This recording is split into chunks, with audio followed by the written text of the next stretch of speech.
Lefi suede ayaulela mema. Fiel é Deus, aleluia, amém? O tema hoje será o questionamento, que são atos ou efeito, dúvida ou incerteza que poderá ser para tomarmos decisões grandes ou pequenas. São também dúvidas cognitivas dentro de uma pergunta ou resposta que poderá ser certa ou errada dentro de dúvidas ou de decisões objetivas, pois o interrogatório de ação ao fazer pergunta ou colocar questão de dúvida para obter informações, verdadeira ou não. Na verdade, nem toda pergunta e resposta, a utilização é desse ponto interrogativo para obter informação, mas você vai me entender algo em particular que terá sua resposta ocasionais, como fez Jesus aos seus discípulos. Então nós vamos tomar como base a primeira leitura, é Mateus 16, do versículo 13 a 19, depois estaremos lendo também o livro de João, capítulo 6, do versículo 22 ao 69, e nós estaremos abordando sobre essas indagativas do questionamento, tá? Então, a primeira experiência é o que foi aqui, como a gente tem o tema aqui, mas não se trata da confissão de Pedro, se trata do meu tema, que é indagativa, que poderá ser o questionamento, mas o tema é o questionamento. E diz que chegando Jesus às partes de Cesareia de Filipe, interrogou os seus discípulos, dizendo: quem dizes os homens ser o Filho do Homem?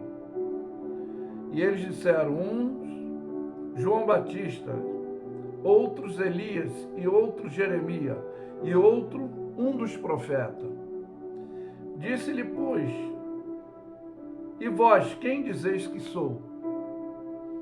E Simão Pedro respondendo disse: tu és o Cristo, Filho de Deus vivo. E Jesus respondeu, disse-lhe: bem-aventurado és tu, Simão Barjonas, porque não foi carne e sangue quem te revelou, mas meu Pai que está no céu.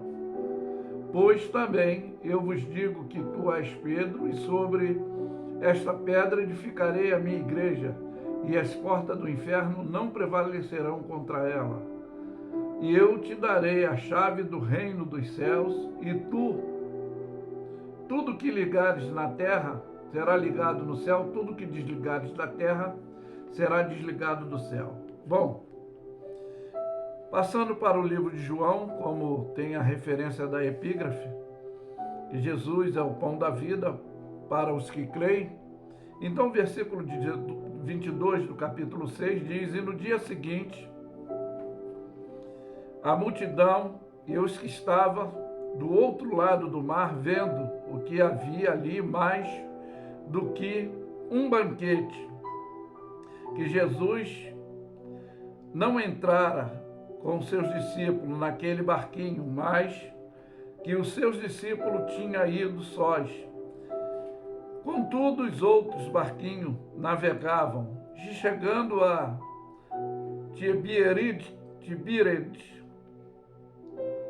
perto do lugar aonde comeram o pão, e havendo o Senhor dado graça.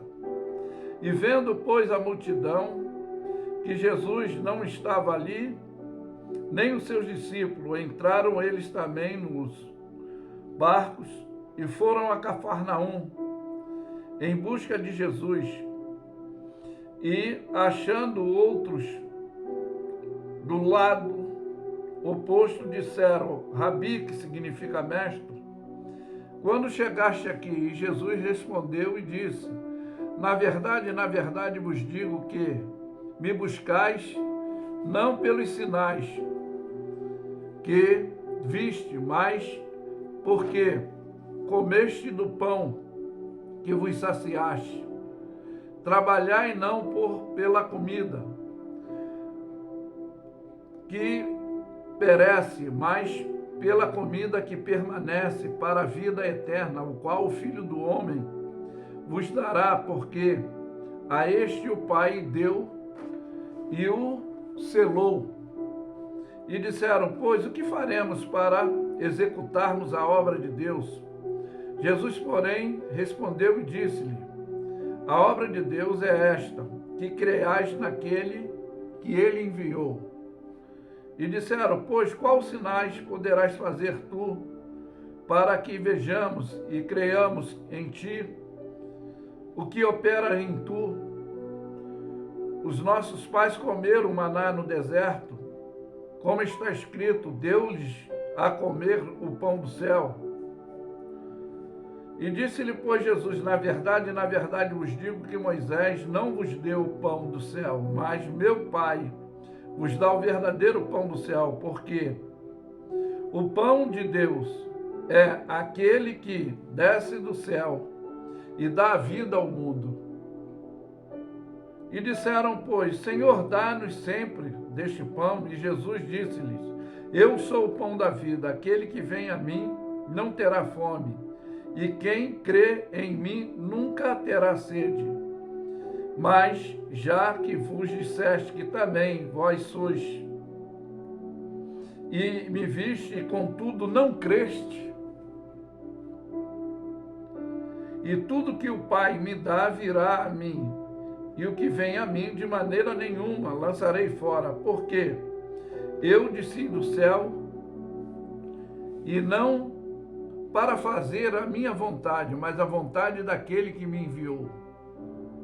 E voltando dentro dessa verdade do Pai que me enviou, esta, que nenhum de todo aquele que me deu se perca, mas que o ressuscite no último dia. Porquanto a vontade daquele que me enviou é esta, que todo aquele que crê no Filho, crê nele e tem a vida eterna, e eu ressuscitarei no último dia. Murmuraram, pois, daqueles judeus, porque disseram: eu sou o pão da vida que desceu do céu. E dizia: não é este Jesus, o filho de José, cujo pai e a mãe não conheceis? Como, pois, diz ele, desci do céu? E respondeu Jesus e disse: não murmureis entre vós, ninguém pode vir após mim se o Pai não me enviou, ou não trouxer, e eu o ressuscitarei no último dia. Está escrito nos profetas, que serão todos ensinados por Deus, porquanto todo aquele que do Pai ouviu e aprendeu vem de mim. Não é que alguém visse o Pai, a não ser aquele que de Deus, este tem visto ao Pai. Na verdade vos digo que aquele que crê em mim tem a vida eterna. Eu sou o pão da vida. E vossos pais comeram maná no deserto e morreram. Este é o pão que desce do céu, para que aquele que comer não morra. Eu sou o pão vivo que desceu do céu, e ninguém come desse pão. E se alguém comer desse pão, viverá para sempre. Eu, o pão que darei a minha carne, e que eu darei pela vida do mundo. E disputavam, pois, os judeus entre si, dizendo: como podereis dar a sua carne E Jesus, pois, disse: na verdade vos digo que, se não comerdes da minha carne, se não comerdes da carne do Filho do Homem e não beberdes do sangue, não tereis em vós mesmo. Quem come a minha carne e bebe o meu sangue tem a vida eterna, e eu ressuscitarei no último dia. Porque na minha carne verdadeiramente é comida, e o meu sangue verdadeiramente é bebida.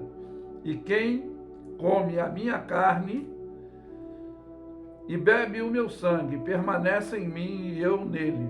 Assim como o Pai que vive e me enviou, eu vivo pelo Pai, e assim quem de mim se alimentar também viverá por mim. Este é o pão que desceu do céu. Não é o caso dos vossos pais que comeram maná e morreram. Quem comer este pão viverá para sempre. E eles disse: que coisa é essa? Na sinagoga, ensinando em Cafarnaum. E muito, pois, dos discípulos, ouvindo isso, disseram: duro é esse discurso, quem poderá ouvir? Sabendo, pois, Jesus que em si mesmo os seus discípulos murmuravam a respeito disso, e disse-lhe: e de vós escandalizais, que será, pois, se vier subir o Filho do Homem? Para onde o primeiro está? E o Espírito que o vivifica, a carne para nada aproveita. A palavra que eu vos disser são espírito de vida. Mas alguns de vós que não creem, porque bem sabeis Jesus desde o princípio quem era os que não criam e quem era os que havia de entregar, e dizia: por isso eu vos disse que ninguém pode vir a mim se por meu Pai não lhe for concedido. E desde então muitos dos seus discípulos tornaram-se para trás e já não estavam com ele. Então Jesus disse aos 12: querem vós também se retirar-vos? E respondeu, pois, Simão Pedro: Senhor, para onde iremos nós? Só tu tens a palavra de vida eterna. E nós temos crido e conhecido que tu és o Cristo, o Filho de Deus. Bom, amados, para você me compreender e entender, no primeiro texto de Mateus, que nós lemos, a indagativa da resposta foram cognitiva. Por quê? Mas houve algumas opiniões de revelação dentro desse real, psicologicamente falando, posicionamento intelectual exclusivo, é o afirmamento: tu és o Cristo, Filho de Deus. Porque o conhecimento para o esclarecimento humano, para eles, foram incognitivos, e assim houve a revelação no campo espiritual desse interrogativo expressivo. E também, para você entender qual foi o segundo discurso que eu lhes expus, que era por causa dos interesses humanos, mas quando ele pergunta: quereis vós também vos retirar vós? E eles disseram que não, eles só para onde eles iriam, porque só tu tens a palavra de vida eterna. Isso foi quando, em seu discurso, ele disse: quem não comer da minha carne e não beber do meu sangue, não tem parte comigo. Porque houve questionamento sobre os pais, porque eles comeram maná no deserto, mas murmuraram. E ele afirma ser o verdadeiro pão da vida que desceu do céu. Pois neste discurso murmuraram muitos, ficaram escandalizados, mas Pedro, tendo objetiva resposta da convicção. Não ficou mais impactado, como na primeira pergunta, quem diz ser o Filho do Homem? Ele disseste, tu és o Cristo, o Filho de Deus, mas a revelação dada pelo Pai a ele. E não ficou mais impactado com a pergunta desse questionamento, essa pergunta questionadora, que foi, quereis ir vós também, mas a convicção do questionamento não foi mais indagativa, porque a resposta foi, não, só tu tens a palavra de vida eterna, para onde iremos nós? Foi a resposta certa, sim. É o que eu falei, que o questionamento são atos e efeito de dúvidas ou incerteza que poderá ser para tomarmos decisão, grandes ou pequenas, que são também dúvidas cognitivas, como houve um dos profetas, tu és Elias, Jeremias, mas Pedro agora intelectualmente, espiritualmente, tu és o pão da vida. E dentro de uma pergunta ou resposta poderá ser certa ou errada, como eu falei, dentro de dúvida ou de decisões objetivas. Como ele diz, né? Para onde iremos nós? Só tu tens a palavra de vida eterna. Então, pois, o interrogatório de ação, ao fazer pergunta ou colocar questão em dúvida para obter informação verdadeira ou falsa, nem toda pergunta e resposta, a utilização é de interrogativa para obter informação, como eu fiz você entender em particular a resposta ocasionais que Jesus fez para ver o estruturamento intelectual e espiritual daquele que o seguia. E eles afirmativamente disseram que eles criam, porque tu és o Cristo, o Filho de Deus. Então, amados, que tenhamos objetivamente resposta positiva, não ficarmos em dúvida, ainda mais quando nós que temos essa particularidade, que a fé não é de todos, o qual foi nos dada essa possibilidade, que nem todos que dizem Senhor, Senhor entrarão no reino de Deus. A fé é o firme fundamento de coisas que não se vê, a convicção, a certeza daquilo que esperamos, que são no campo espiritual, na realidade, são visíveis, porque o homem natural, o normal, ele não consegue discernir, mas o homem espiritual discerne tudo, de ninguém é discernido. Mas que fica essa mensagem expressiva, que questionamento pode ser indagativa, cognitiva, ou pode ser uma pergunta para informação verdadeira ou falsa, para ver qual o posicionamento. Então, a utilização de informação nossa tem que ter uma raiz estruturada. E é por isso que eu afirmo que fiel é Deus, aleluia. Ficam todos na paz.